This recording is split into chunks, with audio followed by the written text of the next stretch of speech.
Hola, hola, ¿me están escuchando? Por favor, pásenme feedback a ver si están dando todo como corresponde. Así puedo empezar.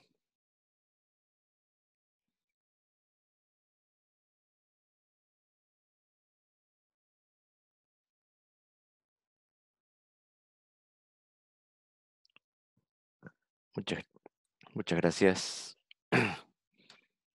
por el feedback.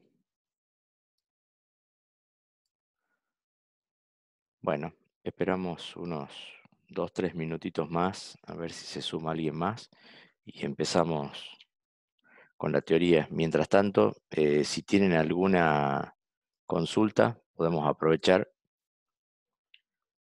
sobre lo que vimos en la unidad número 1, o si pudieron ver la teoría sobre la unidad número 2, también.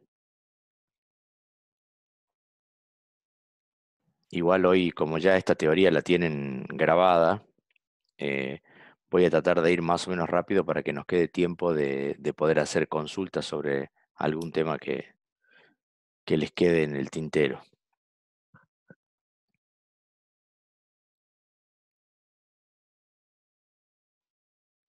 Bueno, empezamos entonces con la unidad número 2. ¿No hay ninguna consulta? Esta unidad se denomina Arquitectura de los Sistemas de Comunicaciones y básicamente nos va a permitir tener una visión general de lo que es el modelo OSI. Ahora vamos a ver enseguida de qué se trata este modelo OSI. Bueno, primero vamos a hacer una pequeña introducción y esta introducción tiene que ver con el concepto de lo que nosotros vamos eh, a entender cuando hablamos de redes, ¿sí? Porque redes hay un montón de acepciones, ¿sí? Creo que queda claro que esta materia tiene que ver con redes de computadoras, ¿sí? Que ya no sé si está tan bueno denominarlas como redes de computadoras porque hoy en redes podemos hablar de redes de dispositivos, ¿no? Hay un montón de otros dispositivos que no son necesariamente una computadora. Pero sí, de alguna manera, tienen algo que ver con las computadoras, digamos. Por eso, la definición que vamos a aceptar es la de colección interconectada de nodos autónomos.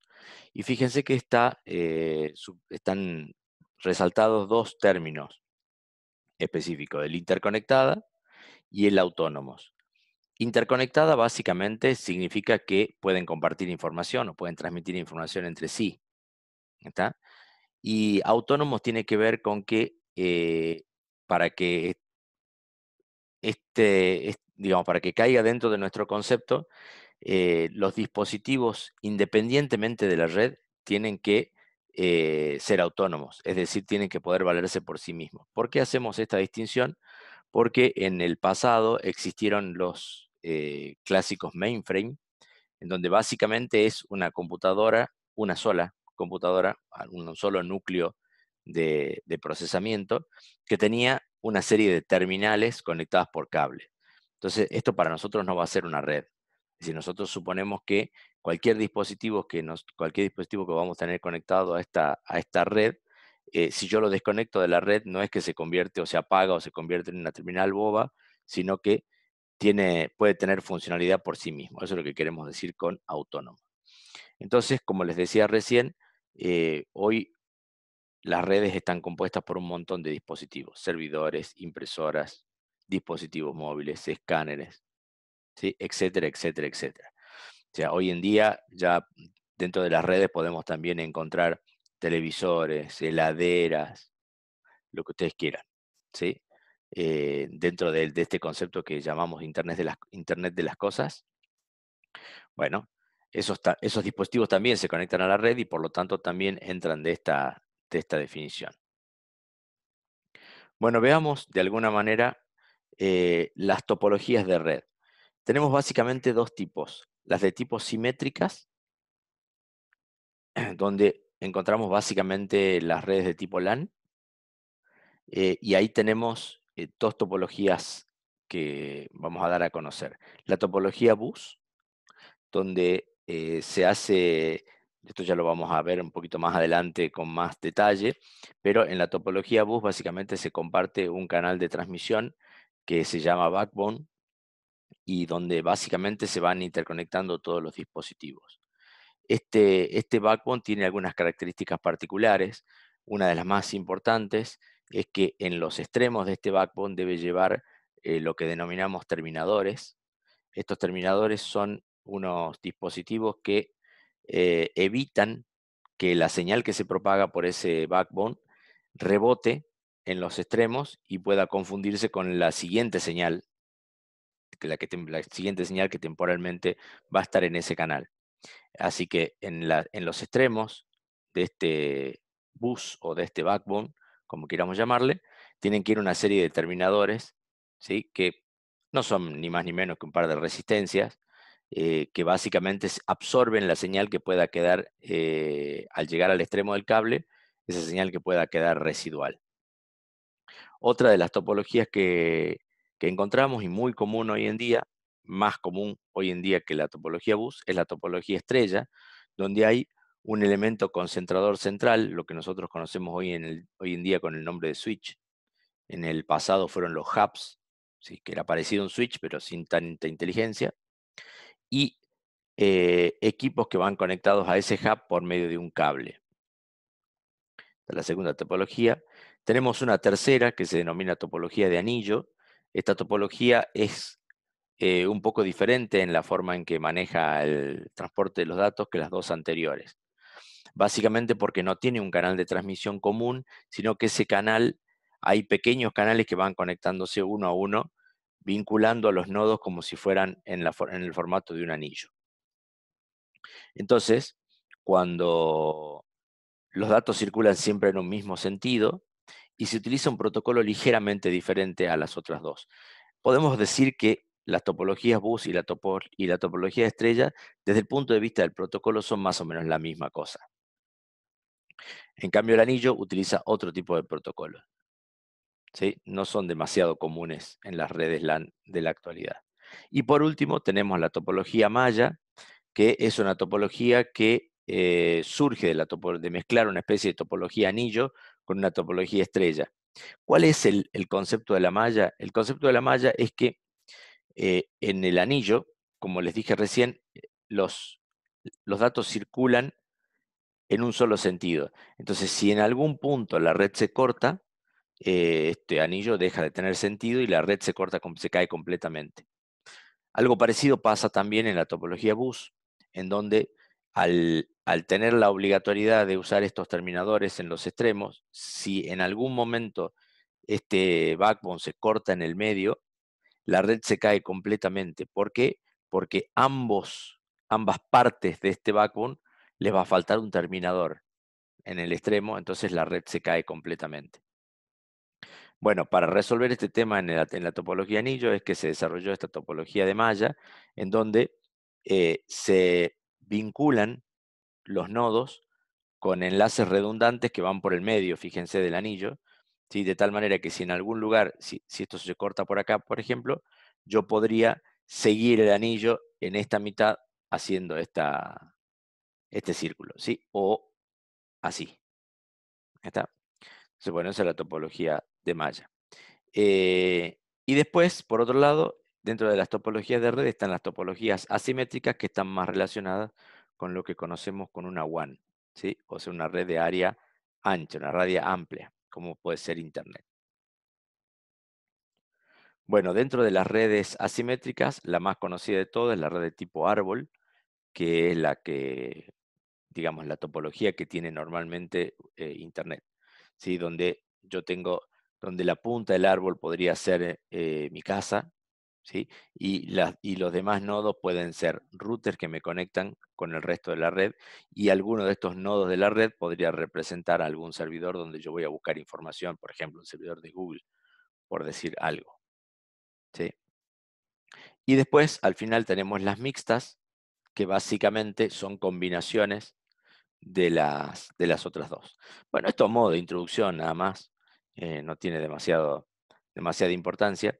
Y aquí empezamos, sí, lo fundamental de la clase de hoy, que es definir lo que conocemos con el nombre de arquitectura de red. Básicamente, una arquitectura de red es un sistema de simplificación para poder desarrollar protocolos, ¿sí? Es decir, los protocolos de red son cosas muy complejas, con un montón de funciones. Entonces, como hacemos normalmente cuando vamos a desarrollar algo complejo, lo dividimos en partes. Y cada una de esas partes es como una especie de caja negra en donde yo puedo tener funciones específicas. ¿Y por qué necesito yo tener una arquitectura de red?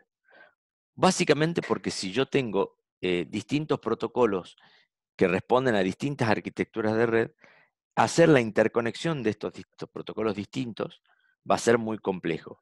En cambio, si yo tengo bien definido esta arquitectura de red, esta arquitectura de capas, va a ser una cosa mucho más sencilla porque ya tengo funciones bien definidas en cada una de esas capas. Entonces veamos qué es una arquitectura de red. La definición dice que es un conjunto de capas con funciones que son específicas. Podemos asimilar estas capas como si fueran en un diagrama de bloques, como si fueran cajas en un diagrama de bloques. Entonces, ¿cuál es el objetivo? Bueno, estas capas se definen, como les acabo de decir, con el objeto de simplificar el desarrollo de los protocolos de red. Cada capa brinda servicios que son específicos, definidos, y, por supuesto, depende hacia dónde miremos, le van a dar servicio a las capas superiores y a las capas inferiores. Ahora enseguida vamos a ver un grafiquito. Básicamente cada capa lleva un nombre, ¿sí? Y ese nombre en general nos da una idea de cuáles son las funciones que tiene. Y tiene la particularidad de que cada capa tiene un protocolo o un lenguaje, ¿sí? Que le permite comunicarse con su capa homónima, o sea, la capa lleva el mismo nombre en el otro extremo de comunicación. ¿Se acuerdan de los extremos de comunicación en la clase pasada? El emisor y el receptor. Entonces, ahora en la diapositiva que viene lo vamos a ver con más detalle, ¿sí? El modelo que más se utiliza, casi les diría que es el único modelo que se utiliza hoy y está aceptado como un estándar internacionalmente, se denomina el modelo OSI. Este se llama así porque fue diseñado, básicamente este modelo fue diseñado por la ISO, ¿sí? Industry Standard Organization, y como un acrónimo, este modelo lleva el nombre de Open Systems Interconnect, o sea, sistema de interconexión de sistemas abiertos. Entonces, bueno, este modelo OSI, ahora vamos a ver cuáles fueron las hipótesis que se consideraron cuando se hizo el diseño de este modelo OSI. Básicamente, estas hipótesis son objetivos que tenemos que cumplir cuando vamos a desarrollar un protocolo de red, ¿sí? O sea, es especificar de alguna manera qué es lo que yo quiero cuando desarrollo un protocolo de red, qué función quiero que cumple. Obviamente, la función principal que quiero que cumpla es que transmita información de un punto a otro, ¿sí? Pero este concepto es muy amplio. Quiero que transmita información, ¿cómo?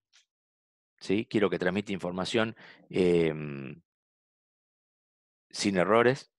Quiero que transmita información lenta, rápida. ¿Sí? Quiero que transmita información sin considerar los errores. Quiero que transmita información segura, encriptada. Bueno, son todas funciones que se tomaron como hipótesis y que ahora vamos a ir detallando una por una. Bueno, lo primero, claramente, si yo tengo un emisor y un receptor, tengo que encontrar de alguna manera una forma de identificarlos, ¿sí? Porque si yo tengo muchos emisores y muchos receptores posibles, si no tengo algún sistema de identificación, difícilmente voy a poder eh, saber de dónde voy, a dónde voy y de dónde vengo, ¿sí? Esto sería como querer mandar una carta sin un remitente y un destinatario. Así que, bueno, es una de las principales funciones, identificar al emisor y al receptor de alguna manera. Poder establecer ciertas reglas de transferencia, ¿sí? Es decir, si yo tengo datos de un lado y del otro, poder establecer cómo se van a transmitir esos datos, ¿sí? Poder establecer lo que vimos en la primera parte, ¿se acuerdan? Si van a ser dúplex, si se van a transmitir inmediatamente, si voy a tener que hacer algo para hacer algún tipo de control. Bueno, son las reglas de transferencia de datos. Por supuesto, me interesa poder tener la posibilidad de establecer conexiones que no tengan errores y por lo tanto mi protocolo, el protocolo que estoy diseñando y por lo tanto mi modelo tiene que tener la posibilidad de contar con la detección y la corrección de errores, ¿sí? Y esto tiene que ver también, cuando yo hablo de detección y corrección de errores, automáticamente me surge la siguiente hipótesis que tiene que ver con, para poder detectar y corregir errores en forma eficiente, voy a tener que establecer algún sistema de división de los mensajes en partes. Imagínense si ustedes tienen que transmitir un libro entero, ¿sí? Y después de estar un tiempo razonable transmitiendo todo el libro, cuando llego al final me doy cuenta de que había algo mal, o que algo se transmitió mal, o empiezo a leer y me doy cuenta que están todas las letras desordenadas. ¿Qué es lo que voy a tener que hacer? Y voy a tener que transmitir el libro de nuevo y empezar a rezar para que la siguiente transmisión sea exitosa y el libro se transmita correctamente. Como sabemos que eso es un ideal, entonces la manera más eficiente de poder detectar y corregir errores sobre la marcha, en primera instancia, es dividir la información que yo quiero transmitir en partes, ¿sí? En mensajes, en paquetes, de tal manera que si yo encuentro errores, los vaya encontrando en cada una de esas partes y de última transmitir esa parte errónea, no tener que transmitir todo. Así que bueno, esta es otra de las hipótesis de diseño del modelo OSI. Bueno, junto con esto también aparece una nueva hipótesis que es un sistema de asentimiento de mensajes. Es decir, yo debería, primero, para poder detectar y corregir errores, dividir la gran información en partes. Y por otro lado, poder tener algún sistema de que cuando yo vaya transmitiendo cada una de esas partes, el destinatario me pueda avisar de que esa parte está correcta, de tal manera que yo poder seguir transmitiendo la parte que sigue, o de saber cuál es la que tengo que retransmitir si es que no me llega este asentimiento. Bueno, esto ya es más específico para algunos tipos de redes. Voy a tener que establecer algún sistema de identificación y medición de rutas, de tal manera de poder optimizar el tráfico en una red que tiene múltiples caminos o múltiples posibilidades para llegar de un origen a un destino. ¿Sí? Como esa red de malla que ustedes veían en la diapositiva anterior, o mismo en la red de tipo árbol, que puede tener más de un camino para llegar de un origen a un destino. Así que voy a tener que establecer algún sistema de medición, ¿sí? De rutas con distintos criterios. Eh, la medición de rutas, como ustedes, y de nuevo, haciendo una analogía con lo que sería una ruta vial, ¿sí? Yo puedo tomar distintos criterios para medir una ruta. Puedo tomar el criterio de la distancia, puedo tomar el criterio del tiempo, el criterio de la congestión. Hay distintos criterios que yo puedo tomar para establecer cuál sería la mejor ruta para mí o para este criterio que yo quiero establecer. Pero para eso necesito tener un sistema de medición de rutas, ¿sí? En consonancia con esto, también necesito tener un sistema de medición y control de tráfico y congestionamiento, ¿sí? Porque si no, no voy a poder tener un buen sistema de medición de rutas. Entonces necesito que de alguna manera alguien me exponga en la red sobre la que yo estoy trabajando eh, cómo está el tráfico, ¿sí? Y por lo tanto, cómo está el congestionamiento, ¿sí? Y ya llegando al final, dentro de las hipótesis, está esta que probablemente no les sea tan obvia, ¿sí? Pero la posibilidad de establecer transmisiones coordinadas o abruptas. ¿Qué significaría una transmisión coordinada? Básicamente tiene que ver con la posibilidad de que yo me ponga en contacto con el receptor para que ese receptor me exponga cuáles son sus capacidades de transmisión, sus capacidades de recibir esta información, para que yo pueda también establecer mis capacidades de transmisión, porque si no, si yo supero la velocidad en que le estoy mandando la información al receptor y este no la puede recibir, necesariamente la va a descartar y eso es algo que no me interesa. Eso sería establecer una transmisión coordinada. Pero estas transmisiones coordinadas obviamente llevan tiempo, porque yo antes de empezar a transmitir tengo que ponerme en contacto con el receptor, preguntarle qué capacidades tiene, él me tiene que contestar y todo esto lleva tiempo, ¿sí? Entonces, si la necesidad que yo tengo es que no haya una sola pérdida de datos, entonces voy a establecer una transmisión coordinada y perder ese tiempo, pero va a ser necesario para esto que yo estoy planteando. Pero si lo que a mí me interesa es transmitir rápido, sin poner demasiado énfasis en lo que se pierde, tengo que tener la posibilidad de elegir que quiero transmitir algo abrupto, ¿sí? Probablemente ustedes estén pensando en este momento, ¿para qué puedo yo transmitir algo abrupto donde sé que va a haber o es muy probable que haya pérdida de información? Bueno, ya vamos a ver enseguida algunos ejemplos en donde van a ver que en algunas situaciones es interesante hacer transmisiones de tipo abruptas sin darle demasiada bolilla a al tema de los errores, ¿sí? Bueno, y una vez definidos estos parámetros, estas hipótesis, la podemos ver de nuevo acá, ¿sí? Vamos a mirar cómo fue definido este modelo OSI, que como les digo ya es un estándar. Hoy en día prácticamente todos los protocolos que existen, que hay muchos, eh, tienen como regla o tienen como bandera este modelo OSI, ¿sí? Respetan las definiciones de este modelo OSI. ¿Sí? Ya pueden ver, por lo tanto, que este modelo no es el protocolo en sí, sino que este modelo es una serie de lineamientos, ¿sí? Para diseñar los protocolos. No es el protocolo en sí. Me da reglas, establece qué tendría yo que hacer en cada capa, pero no me está diciendo eh, cómo lo tengo que hacer ni cómo tengo que diseñar mi protocolo, ¿sí? Solo me dice, si a usted le interesa interconectarse con el resto de los protocolos que ya son un estándar, siga estos lineamientos, ¿sí? Bueno, acá tenemos el modelo OSI. El modelo OSI está establecido y está definido en 7 capas, ¿sí? Estas 7 capas, digamos, depende de qué lado lo veamos, ¿sí? Podemos empezar del lado de arriba, donde estaría el usuario, ¿sí? O podemos empezar del lado de abajo, donde está el medio físico que conecta a mi emisor y mi receptor. En este gráfico que yo veo acá, yo tengo de este lado, suponiendo que estoy transmitiendo en este sentido, tengo el emisor y este sería el receptor.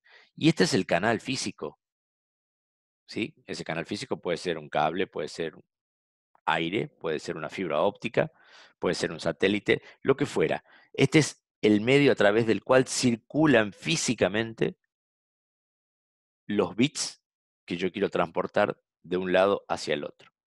Entonces, vamos a empezar desde el medio físico, ¿sí? Porque es como se suele identificar en el modelo OSI. La capa número 1 es la que denominamos la capa física. A continuación está la capa de enlace de datos.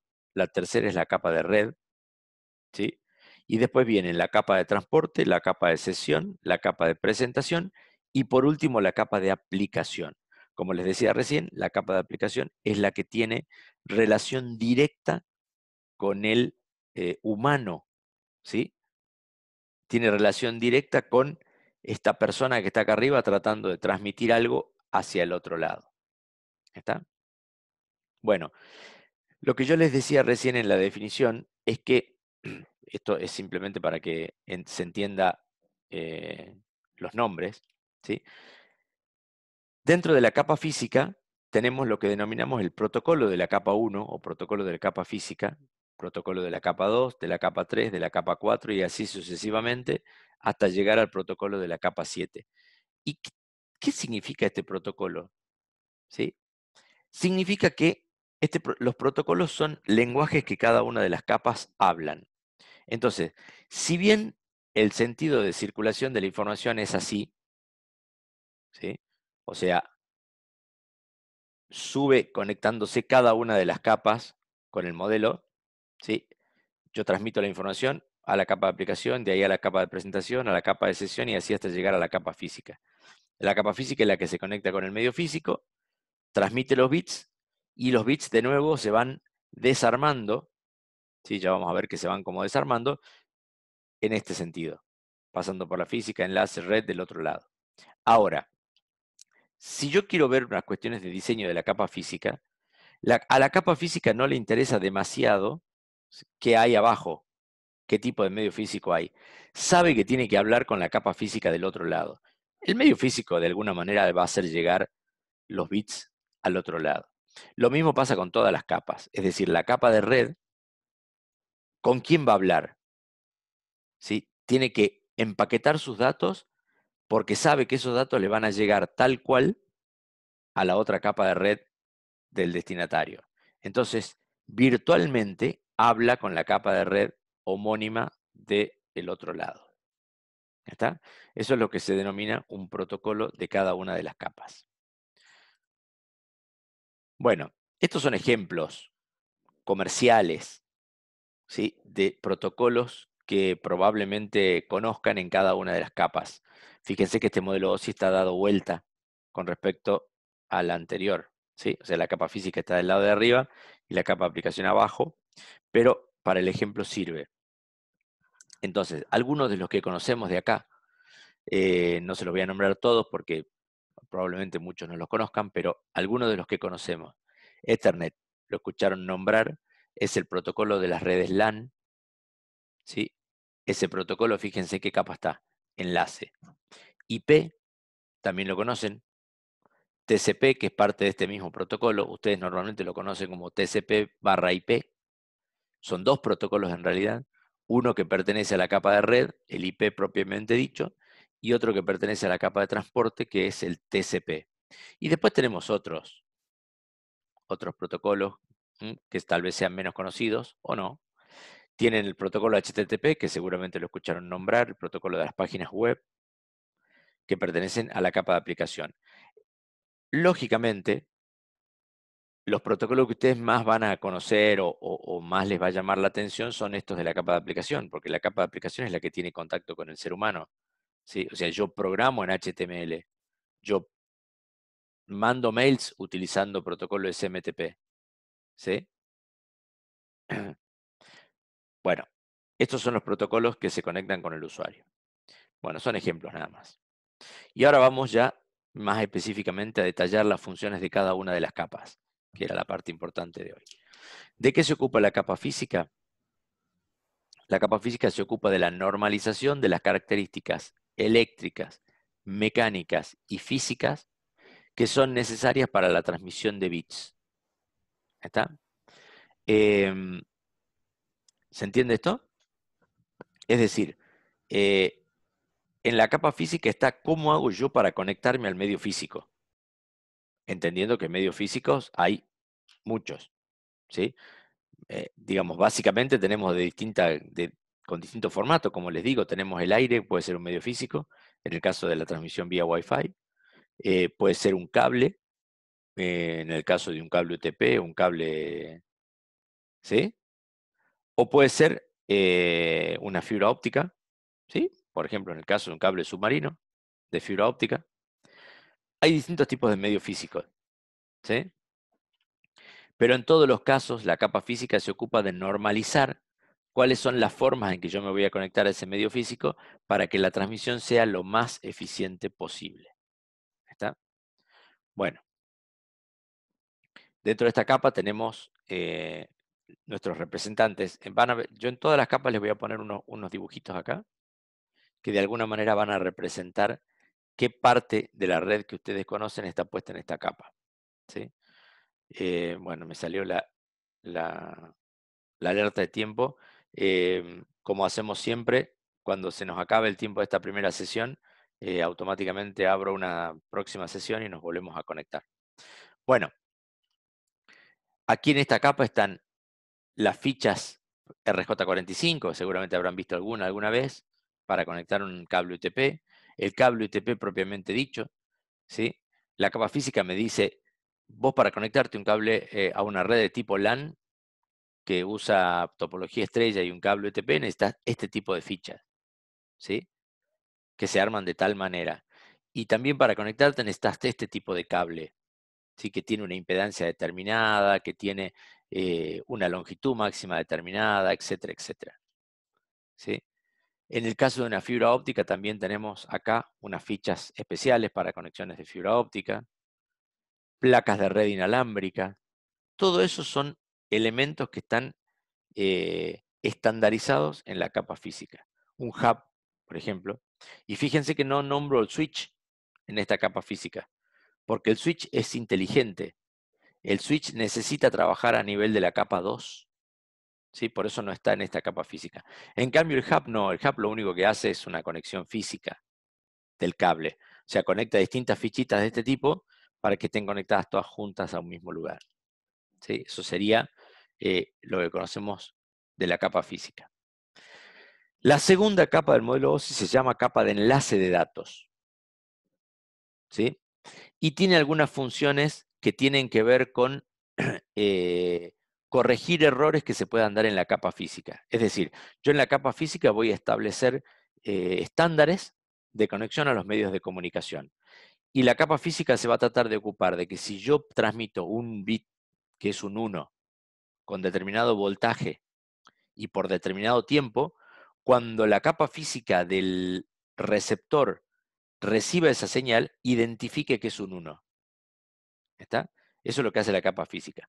Pero por supuesto no está exenta de errores, ¿sí? O sea, puede pasar que, acuérdense que en el medio físico es donde están, como vimos en la clase pasada, donde se están metidos todos los errores que podía haber, ¿sí? Interferencia, ¿sí? Problemas de impedancia, bueno, cualquier cosa que pueda pasar está en la capa física, entonces esa capa puede tener errores.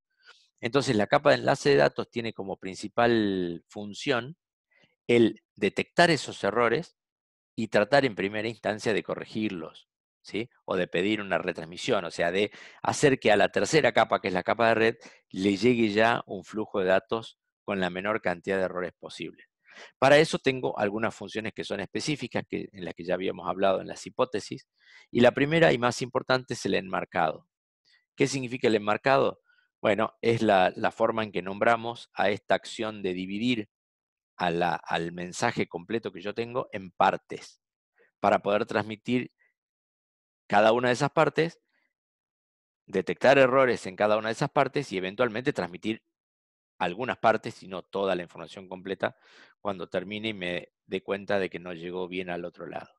Entonces, el enmarcado es la primera de las funciones más importantes de esta capa de enlace.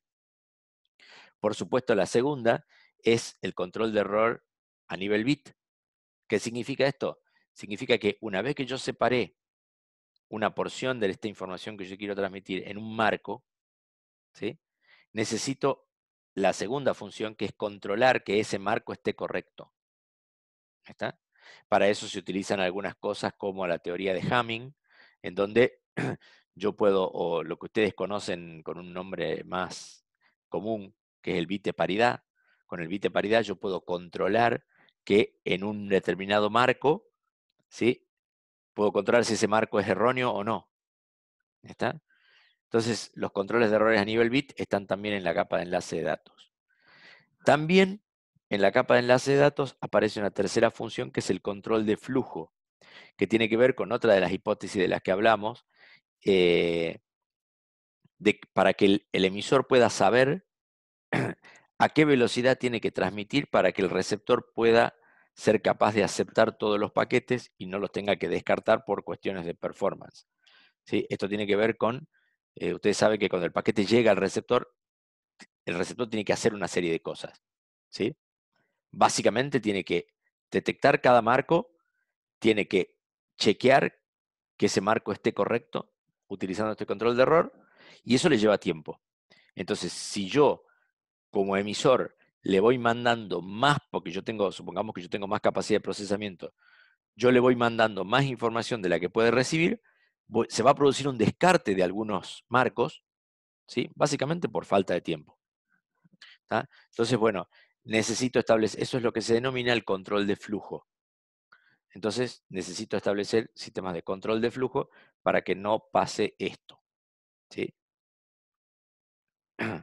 Bueno, y por último, la capa de enlace de datos tiene lo que se llama una subcapa, que se llama subcapa MAC. MAC es un acrónimo en inglés de Media Access Control, o control de acceso al medio, si lo queremos ver en castellano, ¿sí?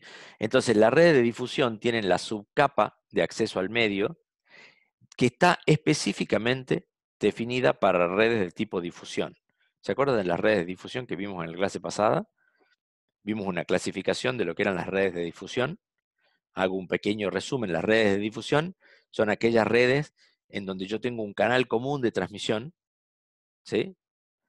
Y en ese canal común de transmisión, los componentes de la red se tienen que pelear por un espacio de tiempo para poder transmitir sus paquetes. Entonces, la capa de enlace de datos, utilizando esta subcapa que se llama subcapa MAC, se ocupa de establecer a quién le toca el turno de hablar cuando yo tengo que compartir ese canal de transmisión. Dentro de esta subcapa existe un sistema de direccionamiento. Ese direccionamiento se llama direccionamiento MAC, igual que su nombre. Estas son las famosas MAC address, que seguramente, o supongo que por ahí han escuchado nombrar, ¿sí? Son direcciones físicas que están en cada uno de los dispositivos de red. O sea, cuando ustedes compran una placa de red o la placa de red que viene dentro de su computadora, lleva implícita dentro del hardware una dirección MAC, ¿sí? Que se supone que no se tiene que repetir. Para eso hay toda una organización por detrás que se ocupa de que no se repitan las direcciones MAC. ¿Está? Bueno, estas son específicamente para redes de difusión. Y dentro de esta capa de enlace de datos aparecen los switches, ¿sí? Como les dije hace un ratito, un switch es una especie, es parecido a un hub, pero tiene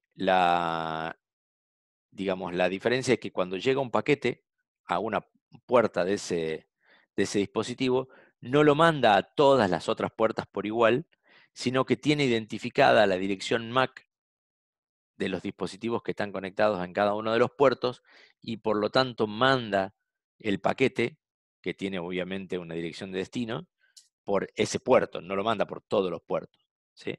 Haciendo que se pueda tener un mayor despliegue de ancho de banda en los switches que en los hubs. Por eso es que ya hoy en día los hubs no existen, no se consiguen en el mercado, ¿sí? Y solamente podemos conseguir switches de menor o mayor capacidad de procesamiento.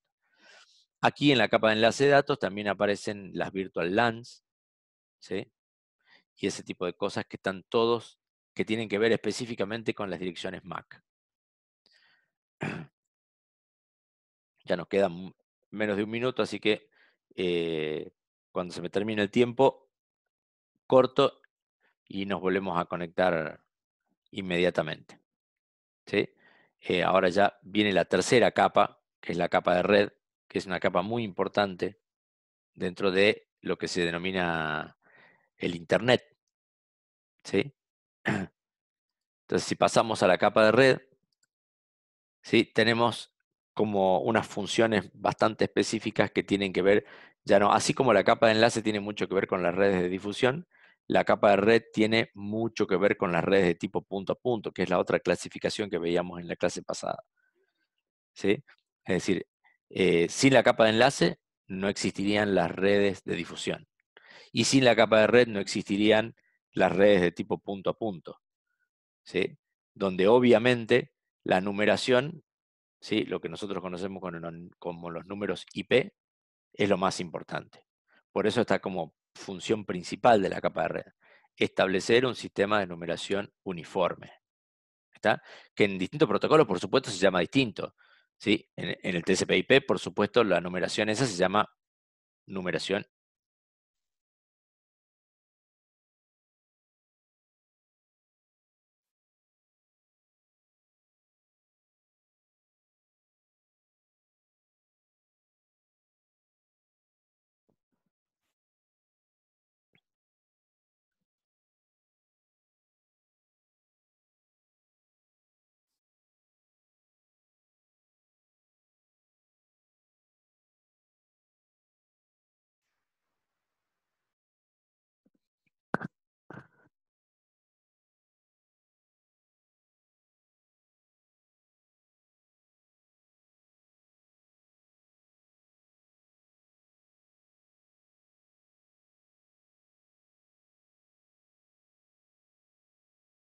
Bueno, volviendo a lo que tenía recién, estábamos hablando de la capa de red cuya función principal eh, es establecer un sistema de numeración uniforme, ¿está? Entonces, función principal de la capa de red establecer un sistema de numeración uniforme. Sigamos. Este sistema de numeración uniforme nos da pie para la segunda función de la capa de red, que es establecer un sistema de enrutamiento. O sea, que donde tengamos la posibilidad de establecer distintas rutas, ¿sí? Entre, establecer distintas rutas entre un origen y un destino. ¿Está? Eso es lo que se denomina enrutamiento, y para el enrutamiento existen toda una serie de protocolos que, que nos permiten hacer que este enrutamiento sea óptimo. Como les decía al principio en las hipótesis, el enrutamiento tiene distintas aristas, distintas formas de verlo, y es lo que se denomina distintas métricas de enrutamiento. Es decir, yo puedo tener enrutamiento que tenga que ver con la distancia física, puedo tener un enrutamiento que tenga que ver con el tiempo de tránsito entre el origen y el destino, puedo tener enrutamiento que tenga que ver con la congestión que haya en el camino. Algo muy similar a lo que nosotros haríamos cuando queremos circular en un vehículo de un punto al otro, y entonces de nuevo nos eh, fijamos un objetivo, si quiero llegar rápido, si quiero llegar consumiendo menos combustible, ¿sí? Si quiero ir por el lugar más bonito. Bueno, tengo distintas métricas de enrutamiento y en las redes pasa exactamente lo mismo. Y estos sistemas de enrutamiento se definen o tienen su espacio aquí en la capa de red. Con esto también viene, como les acabo de decir, una función que se denomina control de la congestión. Es decir, para que los sistemas de enrutamiento funcionen correctamente, uno de los principales objetivos es que en la red no haya congestión. Y la congestión es algo muy complicado. Es algo que ustedes, como para que se den una idea rápida de lo complicado que es, ¿qué es lo que pasa cuando un sistema se congestiona? Significa que la parte de la red no puede transportar todos los paquetes que el emisor le está pasando, ¿sí? Y separemos acá lo que era el control de flujo. El control de flujo es algo que tiene que ver con el destino. En cambio acá, cuando hablo de congestionamiento, no estoy hablando del destino, estoy hablando del tránsito en el medio, ¿sí? Entonces, el control de congestionamiento nos permite saber qué está pasando en el medio de la red, ¿sí? Volviendo a la analogía del tránsito vehicular, si yo sé que hoy es un día complicado porque hay, no sé, una manifestación en el centro, por decir algo, ¿sí? Y yo sé que va a estar congestionado, entonces trato de esquivarlo, ¿sí? Porque sé que voy a tardar mucho tiempo yendo por ahí. Y probablemente si estuviera muy congestionado, ¿qué pasa? Nunca voy a pasar, ¿sí? O me voy a quedar horas esperando en ese congestionamiento. Lo mismo pasa en las redes. Cuando con algo, digamos, con otra cosa muy particular, los paquetes que yo transmito tienen un tiempo de vida, ¿sí? Entonces, a diferencia de nuestro sistema análogo de congestionamiento de tránsito, yo no me voy a poder quedar horas esperando en el congestionamiento. Después de un tiempo, el paquete simplemente se descarta, porque dice, cuando pasa su tiempo de vida, dice, bueno, esto ya no va a llegar a destino, y se descarta. Y cuando se descarta, ¿qué pasa? El emisor vuelve a retransmitirlo de nuevo al paquete, ¿sí? Causando aún más congestión. Entonces, el control de la congestión es muy importante porque me puede llegar a hacer, si yo no lo tomo en cuenta, me puede llegar a hacer un lockout completo de la red. ¿Está? La red se puede convertir en en algo que no tenga salida. Entonces, de alguna manera, yo tengo que poder avisar al emisor cuando hay un problema de congestión y decirle, oiga, no mandes más paquetes por este lado, porque los voy a ir descartando, porque no tengo forma de transportarlos, ¿sí? ¿Y hasta cuándo va a pasar esto?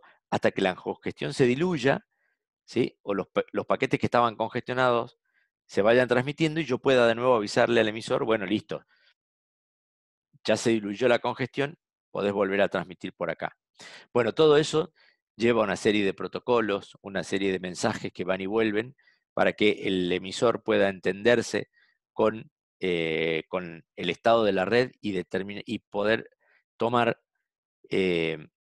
decisiones de enrutamiento, ¿sí? O poder tomar la idea de ir por otro lado de tal manera de que no haya, de que este fenómeno de la congestión no bloquee completamente la red. Bueno, dentro de la capa de red aparecen los routers, ¿sí? O ruteadores, como sería su traducción, en donde obviamente tienen que ver con esta segunda función, ¿sí? Aparecen nuestros wireless routers, lo que tenemos en la casa, que también tiene algún sistema de enrutamiento configurado.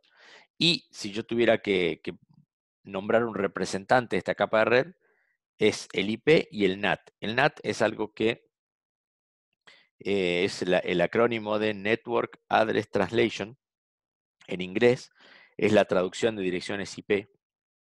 Es un mecanismo que se pone en funcionamiento cuando se empezaron a acabar los números IP públicos, ¿sí? Bueno, ya lo vamos a ver con más detalle al NAT un poquito más adelante, ¿sí? Por ahora, con el nombre me alcanza. Traducción de direcciones de red. Bueno, pasamos a la capa de transporte, la capa número 4. Y acá es importante hacer una división muy importante.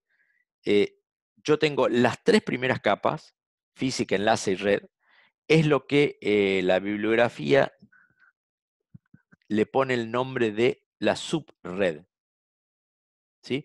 Porque básicamente en las capas 1, 2 y 3, yo ya tengo capacidad de transportar paquetes en forma segura desde un origen a un destino, ¿sí? A partir de acá, a partir de estas últimas 4 capas que aparecen acá, transporte, sesión, presentación y aplicación, eh, tienen el objetivo de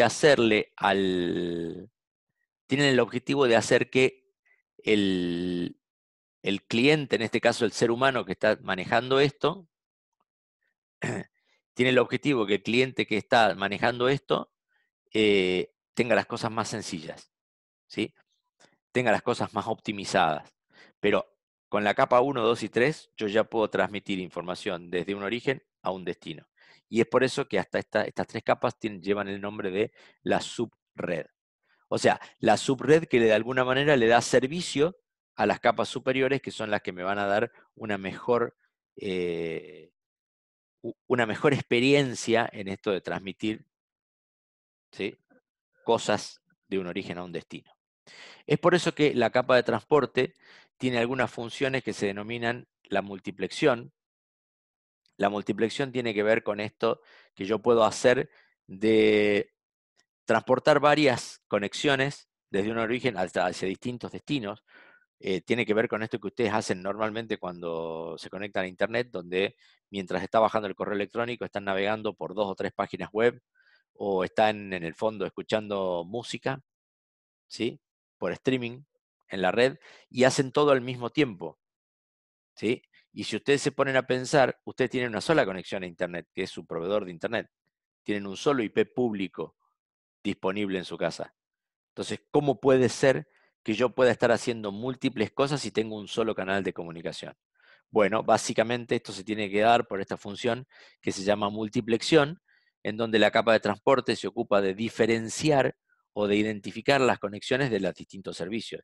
Entonces, por eso yo puedo al mismo tiempo estar bajando un archivo, estar escuchando algo de música en streaming, ¿sí?, ver una página web y hacer todo al mismo tiempo, ¿sí? La otra cosa importante que hace la capa de transporte es el control de consistencia entre los extremos. Es decir, puede mejorar la calidad que hay entre la transmisión, suponiendo que la capa física hace todo su esfuerzo para que no haya pérdida de bits. La capa de enlace hace todo su esfuerzo para para poder retransmitir los paquetes que puedan llegar a tener algún error que se produjo en la capa física, ¿sí? Y la capa de red se ocupa de llevar sin pérdida de paquetes, ¿sí?, desde un extremo al otro de la red, estos paquetes. Pero si todo eso falla, la capa superior o las capas superiores son las que tienen que tomarse el trabajo de salvaguardar este problema y que el cliente humano que está arriba de la capa de aplicación no se dé ni cuenta de que por abajo hubo errores y que tuve que hacer retransmisiones. ¿Sí? Bueno, también se ocupa del almacenamiento temporal y la recuperación ante caídas. Es decir, esto no sé si a ustedes les pasó alguna vez que están a lo mejor bajando un archivo y ustedes van viendo cómo va bajando a una velocidad y de golpe se frena.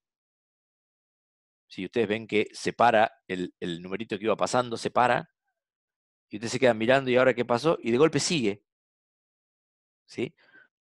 Y bueno, dice, está bien, listo, sí, algo pasó. Bueno, algo se cayó en el medio, seguro, si no hubiera seguido transmitiendo a la misma velocidad. Entonces, cuando esto se produce, que puede pasar, la capa de transporte implementa algunos métodos para hacer recuperación ante caídas, ¿sí? Y esto tiene que ver también con el almacenamiento temporal, es decir, voy guardando cierta información, ¿sí? En alguna parte, en lo que se llaman los buffers normalmente, hasta tanto el otro extremo me confirme de que ya tiene la información, ¿sí?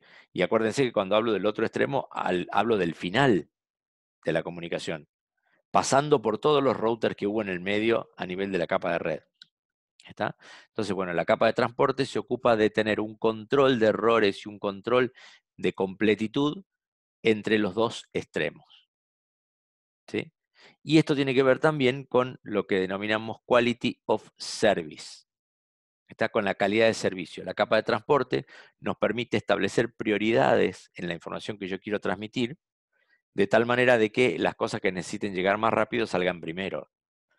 Esto, ¿se acuerdan lo que les dije cuando hablamos de multiplexión? En donde yo tengo, bueno, puedo tener distintas cosas que están saliendo de mi computadora, pero yo tengo un ancho de banda limitado que me da mi proveedor. Entonces, probablemente yo quiera mandar primero una comunicación, la comunicación de streaming, por ejemplo, porque si no se me corta, ¿sí? O a lo mejor en el medio de esa comunicación quiero hablar vía voz sobre IP con alguien. Entonces, en la capa de red establece los mecanismos necesarios para que yo le pueda decir a todo este sistema que quiero sacar primero, ¿sí? O con prioridad, mi comunicación de voz sobre IP, y después el resto, que por ahí un mail no me interesa si se demora 2 o 3 segundos más. ¿Está? Entonces, en la capa de red yo puedo establecer prioridades, ¿sí? Y esto se hace utilizando este beneficio de la calidad de servicio, el QoS, que se denomina en inglés. Bueno, aquí en la capa de transporte aparecen los firewall, ¿sí? Y aparecen los puertos TCP. Los puertos TCP son de alguna manera nuestros representantes de la capa de transporte, en este caso en el protocolo TCP/IP, por supuesto, ¿no? Fíjense que TCP significa Transport Control Protocol, ¿sí? O sea, protocolo de control de transporte, y eso nos está indicando que los puertos TCP están ubicados en la capa de transporte. Bueno, de acá aparecen algunas capas que son tal vez menos importantes dentro de las funciones que tienen, como la capa de sesión, que me permite establecer una administración del diálogo, un servicio de sincronización de mensajes. No voy a entrar en detalles porque no tiene mucho sentido. La capa de sesión es una capa muy chiquitita, una capa que se ocupa básicamente de mejorar las capacidades de control de errores que tiene la capa de transporte, utilizando este sistema de sincronización de mensajes y este sistema de administración del diálogo. El sistema de administración del diálogo tiene que ver con las transmisiones de tipo semiduplex. ¿Se acuerdan del semiduplex? Lo que hablamos en las clasificaciones que hablamos en la clase pasada, en donde había una transmisión bidireccional, pero no al mismo tiempo. Entonces, cuando hay una transmisión bidireccional, la capa de sesión se ocupa de establecer a quién le toca el turno de hablar, básicamente. Y eso se llama administración del diálogo.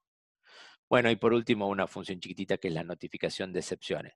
Cuando algo pasa en todo este sistema de red que necesita ser comunicado al emisor y al receptor, la capa de sesión de ambos puntos es la que se ocupa de levantar la mano y decir, se me cortó la comunicación, algo pasó, tenemos que empezar todo de nuevo. Eso es lo que se denomina notificación de excepciones y es una de las funciones principales de la capa de sesión. ¿Sí? Bueno, Aquí aparecen conexiones de tipo WinSock, el protocolo NetBIOS, ¿sí? Y básicamente la capa de sesión está representada por una serie de APIs, ¿sí? Eh, que son unas funciones de software específicas para estas funciones de las que les acabo de mencionar. Bueno, pasamos a la capa de presentación, o como otro nombre que aparece por ahí en la bibliografía, capa de representación, ¿sí? Cualquiera de los dos nombres es válido, ¿sí? Capa de presentación o capa de representación. Esta capa originalmente tenía la función de unificar representaciones disímiles, ¿sí? Acuérdense que yo dentro de los protocolos puedo tener distintos protocolos y esos protocolos pueden tener formatos de representación distintos. Entonces, la capa de presentación teóricamente se tenía que ocupar de establecer un modo de representación estandarizado para que cuando yo quiera interconectar dos sistemas que tengan distintos sistemas de representación se puedan entender. Es como si sería un idioma común, ¿sí? Entre todos. Las funciones de la capa de presentación, entonces, traducción y codificación de datos. ¿Está? Formatos de representación. Hoy en día esto de la representación no es tan importante en las redes actuales porque el tiempo ha hecho que el código ASCII se convierta en un sistema de representación estandarizado y por lo tanto ya existen muy pocas posibilidades de que yo tenga eh, dos sistemas computacionales que tengan sistemas de representación distintos. Entonces, la capa de presentación empezó a mudar para otras funciones, mucho más específicas que tienen que ver con la representación de los datos, ¿no? Por ejemplo, bueno, traducción y codificación de datos, la compresión de datos. Sí, ustedes saben que la compresión de datos es una función muy importante, ya que cualquier sistema de red eh, se tasa, ¿sí? Por la cantidad o el volumen de datos que yo transmito en una unidad de tiempo. Entonces, si yo antes de transmitirlo los puedo comprimir para tener la misma información en un espacio más chico, más contenido, esto por supuesto me va a servir. Entonces, la compresión de datos es una función importante que está definida en la capa de presentación. Lo mismo pasa con el tema de encriptación, ¿sí? No sé si todos saben lo que es la encriptación, pero la encriptación tiene que ver con una función que yo puedo utilizar para que alguien en esa maraña de red eh, me pueda leer o pueda modificar algo que yo estoy mandando al otro extremo, ¿sí? Entonces la encriptación se usa para ocultar la información que está en texto claro o que está en formato claro, para que un intruso que pueda meterse dentro de mi sistema de transmisión no logre ver o cambiar lo que yo estoy transmitiendo. También, como ustedes pueden ver, se trata de un sistema que tiene que ver con cómo yo represento los datos. Los represento en una forma encriptada. Son los mismos datos que yo quiero transmitir, pero representados de tal manera que si un intruso lo agarra y lo lee, no pueda saber de qué se trata, ¿sí? Y bueno, como ustedes sabrán, hoy en día es una función muy importante y que está en la capa de presentación. Y bueno, todas, por lo tanto, todas las herramientas de seguridad del modelo OSI tienen su punto más importante en la capa de presentación, ¿sí? Entonces, por ejemplo, cuando ustedes se conectan al banco para hacer algún trámite en un home banking, ustedes pueden leer en la parte de arriba del navegador que figura un HTTPS, ¿sí? Esa S viene de Secure, y esto significa que los datos están siendo encriptados para que nadie los pueda leer entre mi computadora y el servidor del banco. ¿Está? Bueno, todas estas herramientas están puestas en la capa de presentación.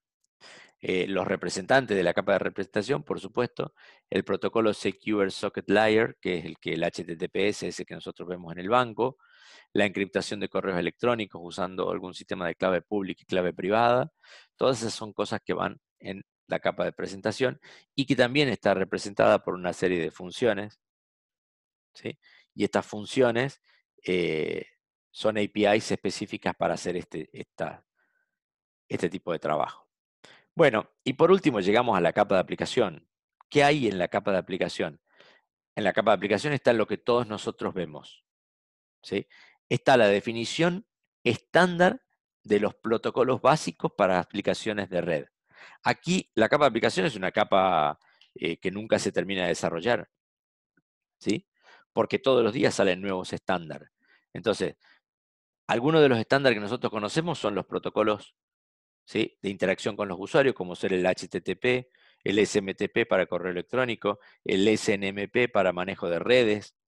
¿Qué más? El protocolo, ¿qué otro protocolo estándar? El DNS, ¿sí? Son todos protocolos estandarizados y hay protocolos para todo, ¿sí? Cuando un protocolo determinado empieza a pertenecer a la capa de aplicación, cuando se convierte en un estándar, ¿sí? Es decir, si ustedes quisieran desarrollar una aplicación para que envíe correos electrónicos, ¿sí?, necesariamente deberían prestarle atención al protocolo SMTP, porque todos los sistemas de correo que usamos todos nosotros y que se usan en el mundo utilizan ese protocolo. Entonces, ¿yo podría fabricar mi propio protocolo de correo electrónico? Sí. Ahora, ¿me serviría de algo? Probablemente no, porque no me voy a poder comunicar con nadie, salvo con alguien que utilice el mismo protocolo que yo inventé.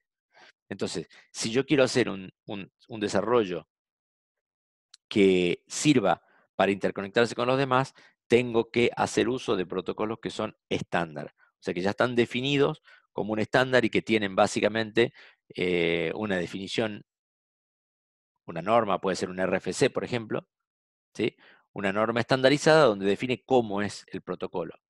¿Está? Bueno, entonces su función básica es la estandarización de los protocolos de red. Dentro entonces de la capa de aplicación están protocolo HTTP, el SMTP de mail, SNMP de red, ¿sí?, el FTP, protocolo de transferencia de archivos, File Transfer Protocol, ¿sí?, el BNC, protocolo de administración remota de escritorios, ¿sí?, el protocolo DNS, que nos permite traducir nombres de sitios en sus números IP correspondientes. Bueno, estos son todos ejemplos de la capa de aplicación y yo podría llenar esta pantalla de nombres de protocolos de red estándar para un montón de cosas. Y como les digo, la capa de aplicación no se termina nunca, ¿sí?, porque siempre está saliendo un nuevo protocolo estándar para determinadas cosas, ¿sí? Y además porque salen nuevas aplicaciones. ¿Está? Bueno, hasta aquí llegó la presentación. Me gustaría saber si alguno tiene alguna consulta o alguna duda que le quedó en el medio. Ya nos está quedando poquito tiempo.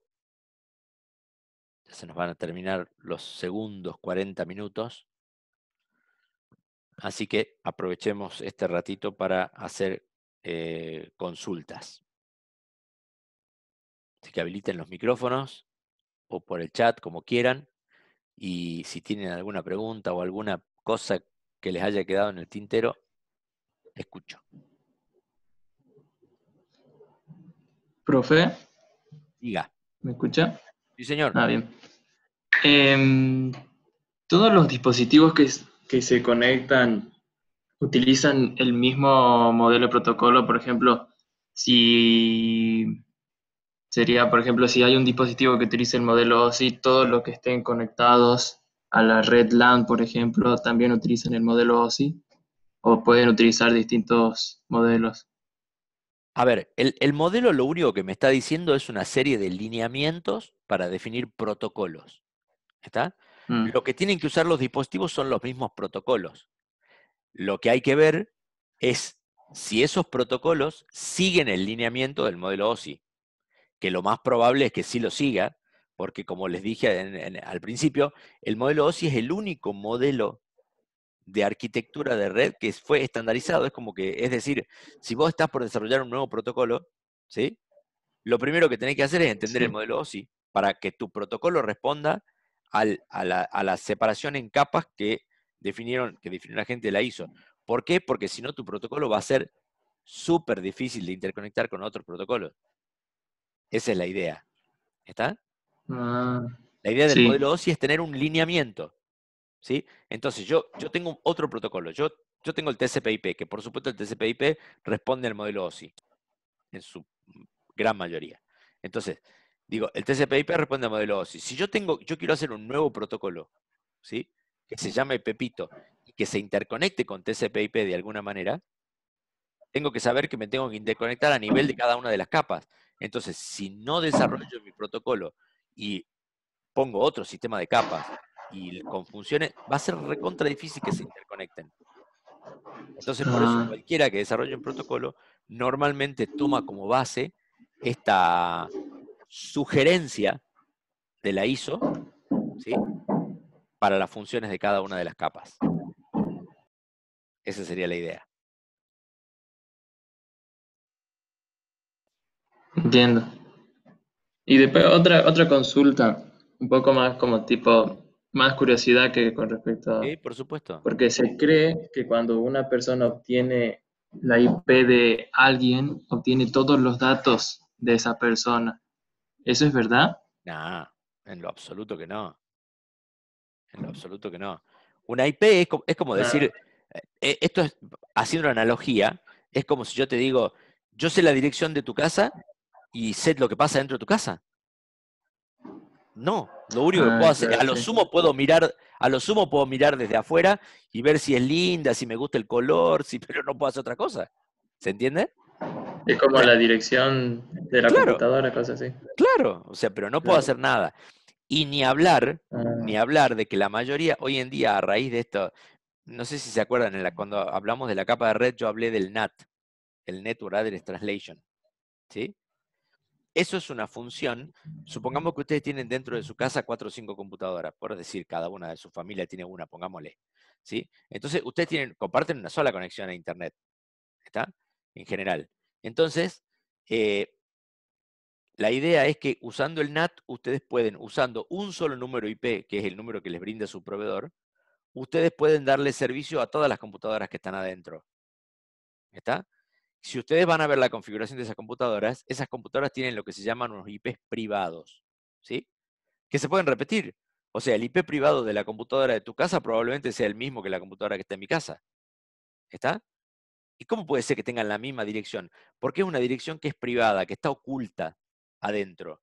Entonces, con más razón, cuando hay un NAT, que es la manera usual con que uno se conecta a Internet, ¿sí?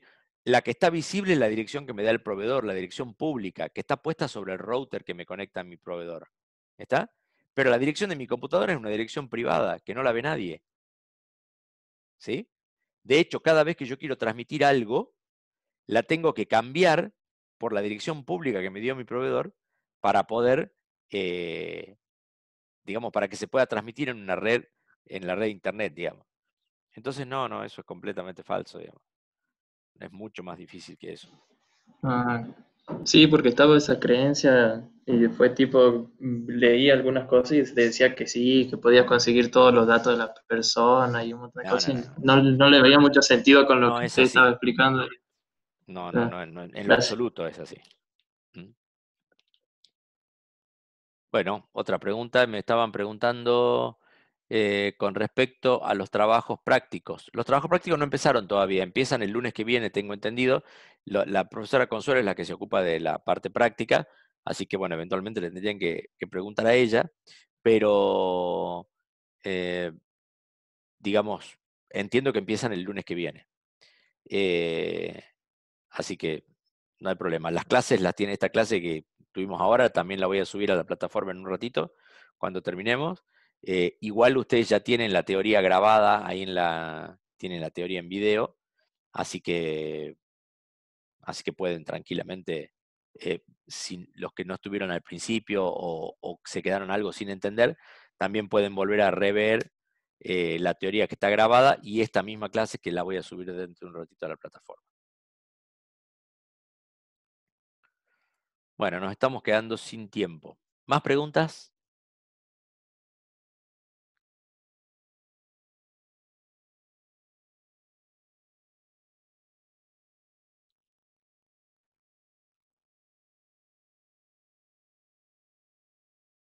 Bueno, como les digo siempre, mi correo electrónico está a disposición para que manden alguna consulta si les surge después. Eh, ya que los tengo acá, les recomiendo ir completando los prácticos. ¿Sí? Hoy ya está abierto el práctico de la unidad número 3.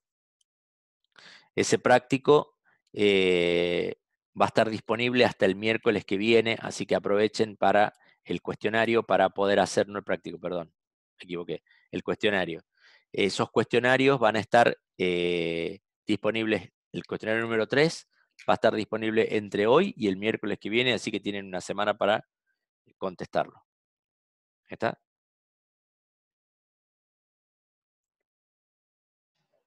Sí, profe. No se lo pierdan, no desperdicien la oportunidad, porque al final, cuando rindan, si tienen todos los cuestionarios contestados correctamente, que como les digo, contestar los cuestionarios es solamente cuestión de leer el apunte, básicamente porque los cuestionarios están sacados literalmente del apunte, y además de eso, tienen dos, son multiple choice,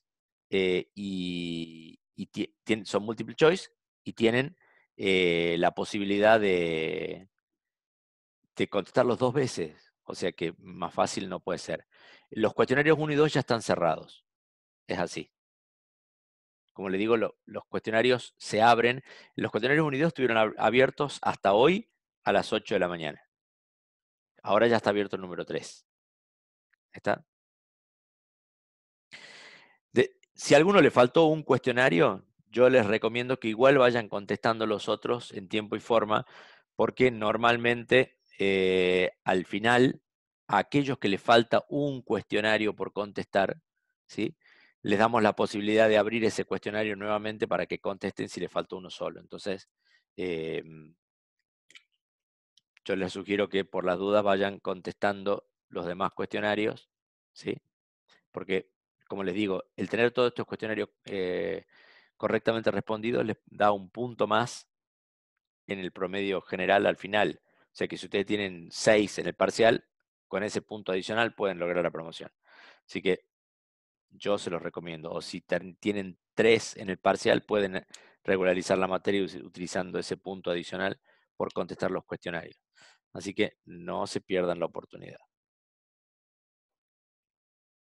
Si no los contestan, claramente no van a tener una disminución en el puntaje, pero yo no desaprovecharía, con lo fácil que es contestarlos, no desaprovecharía la oportunidad. Bueno, gente, creo que estamos. Eh, les, les dejo les dejo acá la teoría, enseguida la voy a subir, así que si alguno se quedó sin verla o le falta una parte, puede mirarla en el video que voy a subir a la plataforma en un ratito. Así que gracias y estaremos a partir del miércoles que viene, donde ya se van a sumar los chicos de arquitectura de redes para la teoría de los días miércoles a las 8:30. ¿Sí? Gracias. Hasta luego.